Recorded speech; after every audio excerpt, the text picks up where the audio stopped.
Nous sommes au quatrième jour depuis que Jésus est entré pour la dernière fois dans la ville de Jérusalem. Donc, c'est la semaine sainte. Alors, nous avons vu que le Seigneur leur a parlé clairement. Ce n'était plus du tout en parabole. Il a donné la liste de tous ceux qui voulaient, qui complotaient contre lui pour son arrestation et sa mise à mort. Et aussi le prix à payer. Donc, si quelqu'un veut le suivre, il est appelé à renoncer à soi-même. Je continue dans cette même pensée. Je prends un autre texte aujourd'hui dans Matthieu au chapitre 8.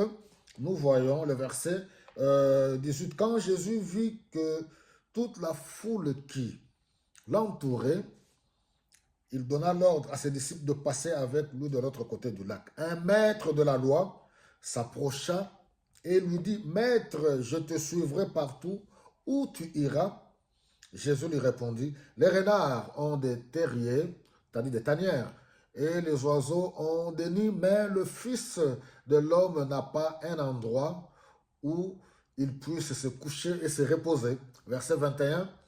Quelqu'un d'autre, un de ses disciples, lui dit, « Maître, permets-moi d'aller enterrer mon père. » Jésus lui répondit, « Suis-moi et laisse les morts enterrer leurs morts. » Et je prends dans un autre évangile qui est, vous savez, les trois premiers évangiles sont les évangiles synoptiques, Matthieu, Marc et Luc. Là, nous sommes dans Luc, au chapitre 9, au verset 62, Jésus déclara, et non, au 61, un autre homme encore dit, « Je te suivrai, maître, mais permets-moi d'aller d'abord dire adieu à ma famille. » Jésus lui déclara, « Celui qui se met à labourer, puis regarde en arrière, mais n'est d'aucune utilité pour le royaume de Dieu. » Waouh! En d'autres termes, je continue, le prix à payer. Quel risque?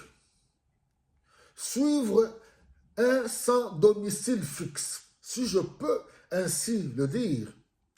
Dans notre époque, Jésus est en train de dire à ceux qui le suivent, ceux qui veulent le suivre, oui, abandonnez tout, mais sachez-le que je suis un SDF, un sans domicile fixe. Qui peut accepter ça? Mais celui qui se dit qu'il est un sans domicile fixe, effectivement, il est celui qui a tout créé. Il est celui par qui toute chose existe, subsiste. Le créateur de choses visibles et invisibles, il se présente comme un sans domicile fixe. Veuillez m'excuser parce que le rire, là, ça m'a pris. Pas pour me moquer, ni loin de là, mais c'est dire que comment quelqu'un qu'on veut suivre, il vous dit que je suis un sans domicile fixe. Et nous prenons la décision de le suivre. Quelle grâce! Il faudra avoir la révélation, toucher l'intouchable, voir l'invisible. La foi, c'est ça en fait. La foi voit l'invisible.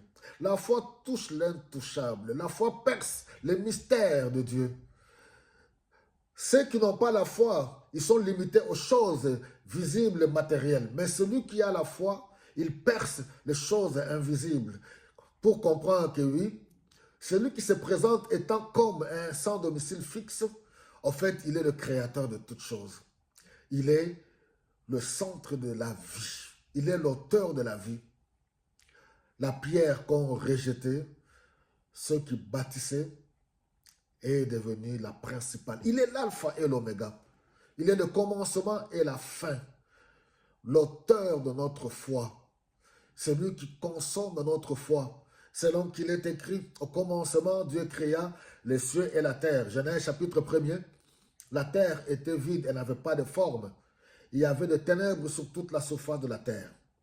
L'Esprit de Dieu se mouvait sur les eaux. Dieu parla. Jésus-Christ, la parole. Quand Dieu a parlé, oui, les ténèbres ont cédé la place à la lumière. C'est lui qui renonce à tout. On a vu hier le principe de qui perd gagne. Il gagne tout. En Christ, nous avons tout pleinement. C'est lui qui se présente comme étant un sans domicile fixe. En fait, en lui, il est rempli de tout. Il est tout, en fait. Les ténèbres ont cédé la place à la lumière. Celui qui le suit, les ténèbres ne pourront plus régner dans sa vie. Waouh! Sur le chemin de la croix, durant cette semaine sainte, donne ta vie. Il est en train d'accomplir, nous sommes en train de commémorer celui pour qui il allait venir si tu étais la seule personne sur cette terre. Il allait venir pour toi. Et il est venu pour toi. Tu dois le prendre comme ton propre Seigneur et Sauveur personnel. C'est pour toi qu'il est allé à la croix. Tu peux lui faire confiance.